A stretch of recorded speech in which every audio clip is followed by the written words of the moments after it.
She can love the date and still pull back the next day. That does not automatically mean you ruined it, and it does not automatically mean she is playing a game. It usually means one of four very different things is happening. The problem is that most men react before they know which one. Stay steady long enough, and one signal will tell you more than every theory in your head.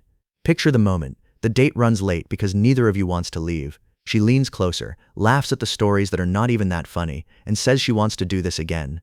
Then tomorrow arrives. Her reply takes 6 hours. The next one has 4 words. Yesterday felt warm and obvious. Today feels like you imagined the whole thing. So you reach for the fastest explanation. She lost interest. But a change in pace is not yet a change in intention. The first reason she may pull back is simple decompression. A good date concentrates attention. There is music, eye contact, novelty, touch, and constant feedback. For 2 hours, both people are inside a small emotional spotlight.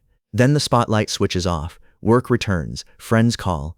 The quiet gives each person room to notice what the excitement felt like, without the atmosphere supporting it. Some people move toward connection when they feel a spark.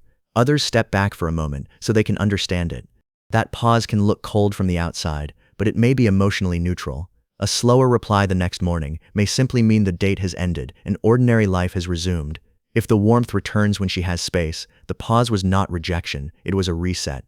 The second reason is what you might call a vulnerability hangover. She may have shared more than she expected, laughed more freely than usual, or let herself become physically affectionate before she had decided what the connection meant. In the moment, that openness felt natural. Later it can feel exposed. Now she is not only asking, do I like him? She may also be asking, did I move too fast? Did he understand me? And is this person emotionally safe when I am not performing confidence? This is where your behavior after the date becomes part of the answer. If you immediately demand reassurance, turn the night into a relationship, or speak as if the future is already decided, you confirm the fear that openness creates obligation. But if you remain warm without becoming possessive, the pressure falls. You show that the good moment can remain good without being used as a contract. Emotional safety is not created by saying, you can trust me. It is created when someone has room to choose, and you do not punish the space. The third reason is a loss of autonomy. Attraction often grows when two people feel free, curious, and present. But some men leave one strong date and begin writing the next 5 chapters. They text all morning. They ask when they can meet again before she has answered the first message. They describe the connection as rare, special, or meant to happen. Each line may sound romantic by itself. Together they can make a new connection feel like a decision that has already been made for her. People protect their freedom when they feel it shrinking.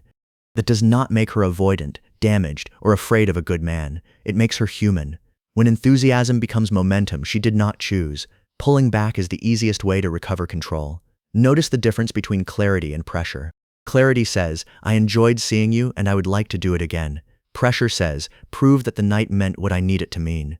Clarity offers a door. Pressure stands in the doorway waiting for an answer. The words can even look polite while the emotional demand is obvious. If your message needs a certain reply to calm you down, she will often feel the weight of that need. The fourth reason is the least comfortable, and pretending it does not exist only makes dating harder. Sometimes she pulled back because her interest is lower than yours. She may have enjoyed the evening without feeling enough attraction to continue. A pleasant date is not a promise. This possibility is exactly why guessing is useless. The same 6-hour delay can mean a busy afternoon, a vulnerability hangover, a need for breathing room, or fading interest. The outside behavior looks identical at first. Your mind wants certainty, so it invents a story. If you are anxious, the story says you failed. If you are defensive, the story says she is manipulative. If you are overly hopeful, the story says she is secretly testing you. All 3 stories protect you from the harder truth. You do not know yet. So stop trying to read her mind and test for the one thing that matters, reciprocal effort. Not reply speed, not emoji count, not whether she watched your story. Effort. Does she help the connection move forward when you give her a clear opportunity? Send one warm, specific invitation. Keep it short.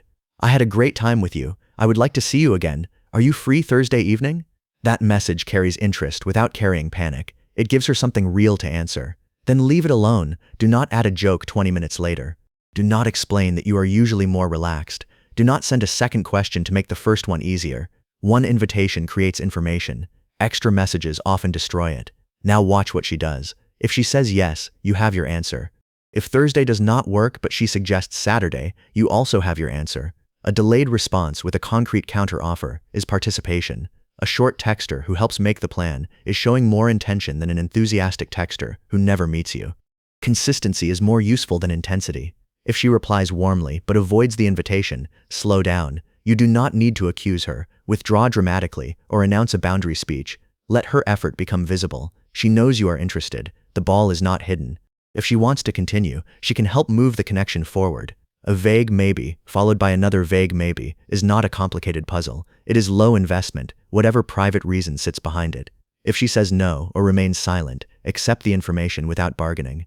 Do not ask for the real reason. Do not send a final paragraph designed to make her regret the decision. Closure is not forcing someone to produce an explanation that finally makes rejection painless. Closure is choosing not to negotiate with a pattern you can already see.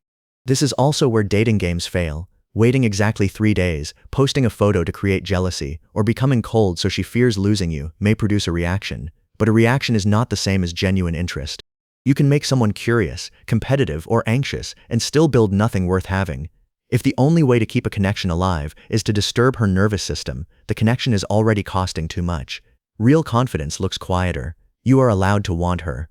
You are allowed to feel disappointed when the energy changes. But you do not hand a person you met once control of your sleep, your training, your work, or your self-respect. You keep your life moving while the answer becomes clear. That is not pretending not to care.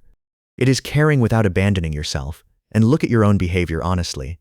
Did you listen? Did you respect small boundaries? Did you reveal who you are, or perform the version you thought she would choose? Take one useful lesson, not 20 punishments. Maybe you became intense too quickly. Maybe you ignored a mismatch because the chemistry felt good. Maybe you did everything respectfully and she simply did not choose the connection. Growth means changing what is yours and releasing what is not. It does not mean treating every rejection as evidence that you are fundamentally lacking. Remember the 4 possibilities. She may be decompressing. She may feel exposed after opening up. She may be protecting her sense of choice, or her interest may simply be lower. You cannot diagnose the reason from the pause. You can only create a clean opportunity and observe whether effort comes back toward you. That is the signal. Not how magical the date felt, not how quickly she answered, not the story that hurts least. When you make one clear invitation, does she help the connection continue? If the answer is yes, meet her there. If the answer stays vague, match reality. If the answer is no, leave with dignity. She can love the date and still pull back the next day. What matters is what she chooses after the space.